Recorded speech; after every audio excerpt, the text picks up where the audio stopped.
کسی نے پوچھ لیا حضور آپ تو انسانوں کے نفع کے لیے اتنا کام کرتے ہیں، یہ سلام کے وقت جو ہے ویسے منہ بنا کے جواب کیوں دیتے ہیں؟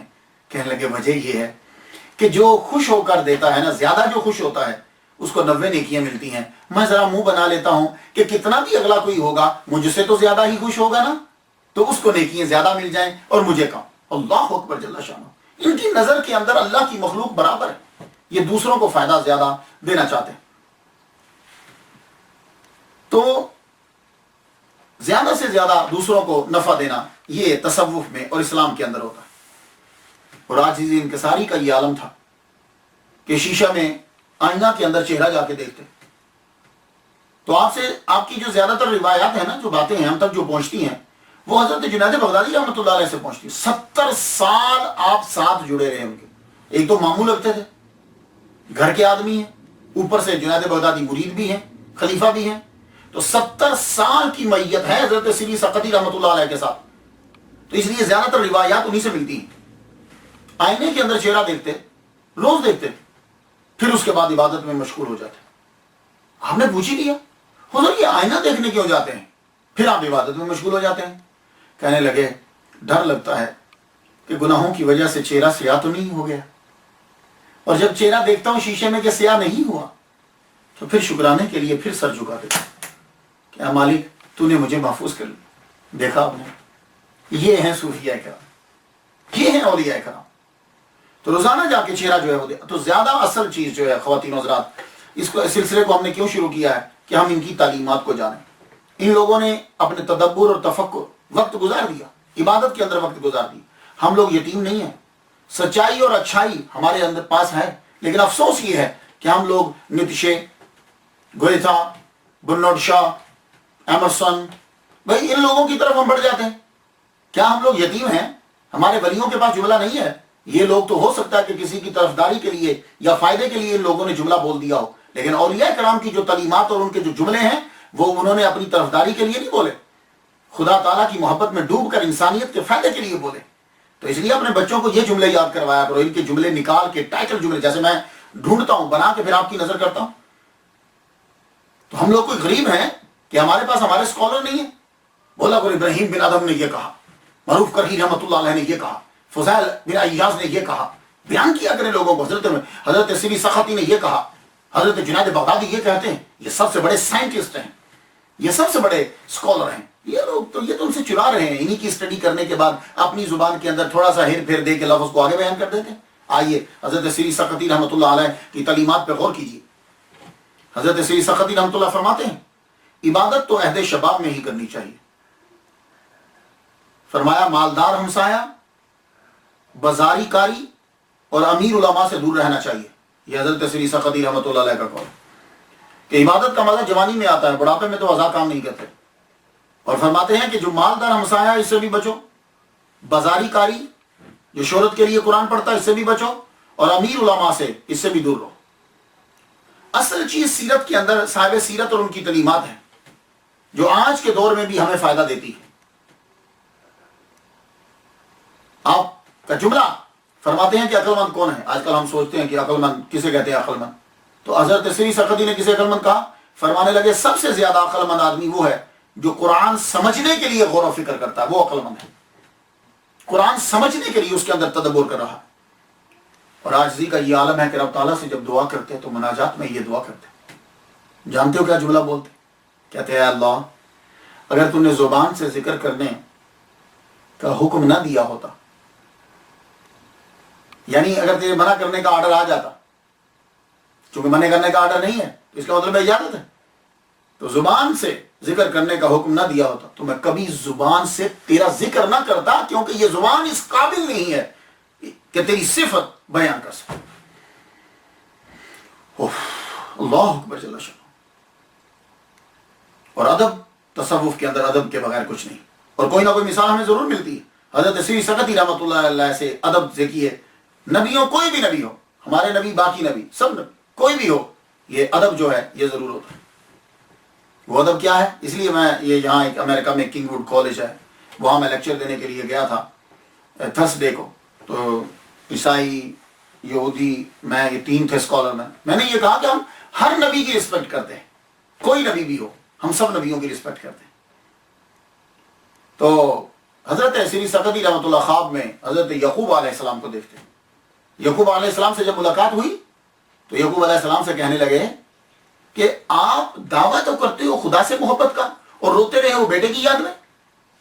یہ جملہ جب آپ نے کہا کہ بیٹے کی یاد میں روتے رہے، آواز آئی ندا سے، حد ادب ملوث خاطر ہے، جانتے ہو کہ نبی سے گفتگو کر رہے ہو۔ تھوڑی دیر کے بعد رب تعالیٰ نے حضرت یوسف علیہ السلام کا سراپا جب ان کا چہرہ سامنے کیا، حسن دکھایا، تو حضرت سری سقطی رحمۃ اللہ 14 دن تک بے ہوش رہے۔ تو انہیں یہ بتلایا گیا کہ یہ اصل میں وہ معجزاتی حسن جو تھا، اس معجزے کے اندر وہ گم رہتے تھے کہ اللہ تعالیٰ کی خاص رحمت ان کے اندر ہے۔ اللہ اکبر جل شانہ۔ آپ فرمایا کرتے تھے کہ سنو، معرفت اوپر سے اترتی ہے تو وہ کس کے دل میں رہتی ہے؟ جس کے دل میں شرم و حیا دیکھتی ہے کہ اس میں شرم و حیا ہے تو وہ معرفت اس کے دل میں قرار پکڑ جاتی ہے۔ تو اس لیے خواتین و حضرات، اگر چاہتے ہو کہ تمہیں دنائی اور معرفت حقیقت حاصل ہو جائے تو شرم و حیا پیدا کرنا ضروری ہے۔ تو جس کے دل میں شرم و حیا ہوگی اس کے اندر وہ چلی جاتی ہے۔ اور آپ کا وصال جو ہے وہ کس سن میں ہوا، اس میں پھر اختلاف ہے، لیکن ایک ہے کہ 253 ہجری بروز ہفتہ صبح کے وقت ماہ رمضان میں ہوا۔ سفینۃ الاولیاء میں ہے کہ 3 رمضان بروز منگل 250 ہجری میں ہوا۔ 98 سال کی عمر پائی آپ نے، لیکن 253 جو ہے وہ ٹھیک ہے۔ آپ کے مرید و خلیفہ سید الطائفہ جنید بغدادی رحمۃ اللہ علیہ آپ کے بالکل جو ہے وہ قریب تھے۔ آپ کا مزار شریف بغداد عراق میں ہی ہے۔ حضرت جنید بغدادی رحمۃ اللہ علیہ اور حضرت سری سقطی رحمۃ اللہ کا مزار بالکل ایک ہی جگہ میں ہے، دونوں کی قبریں ایک ہی جگہ میں ہیں۔ یہ ذرا دیکھیے، یہ 2011 کی پکچر ہے جو حضرت شیخ سری سقطی رحمۃ اللہ علیہ کے مزار کی لی گئی ہے۔ اوپر نام لکھا ہوا ہے شیخ جنید بغدادی رحمۃ اللہ کا، نیچے سری سقطی رحمۃ اللہ علیہ کا، اور دونوں کے مزار جو ہیں پیر اور مرید کے مزار جو ہیں قبور جو ہیں وہ بالکل اکٹھی ہیں۔ یہ پہلے دیکھ رہے ہیں، یہ پہلے حضرت جنید بغدادی رحمۃ اللہ علیہ کا مزار ہے، ان کی قبر انور ہے، اور اس کے پیچھے جو ہے وہ حضرت سری سقطی رحمۃ اللہ علیہ کا جو ہے وہ مزار انور ہے۔ یہ دیکھ، لیکن میں یہاں دیکھ رہا ہوں کہ ایک تو سید لکھا ہوا ہے اور دوسرا سین کے اوپر پیش ہے سری سقطی۔ ان کے جملہ ٹائٹل جملہ جو ہے، میں ہر ایک جملہ ان کی تعلیمات سے نکالتا ہوں، ٹائٹل جملہ یہ ہے، بڑے دھیان سے سنیے گا، بروں کی صحبت سے بچنا اور نیک لوگوں کی صحبت میں بھی خدا سے تعلق نہ توڑنا۔ اللہ اکبر جل شانہ۔ اس جملے کو پھر سن لیجیے، یہ ٹائٹل جملہ ہے، بروں کی صحبت سے بچنا۔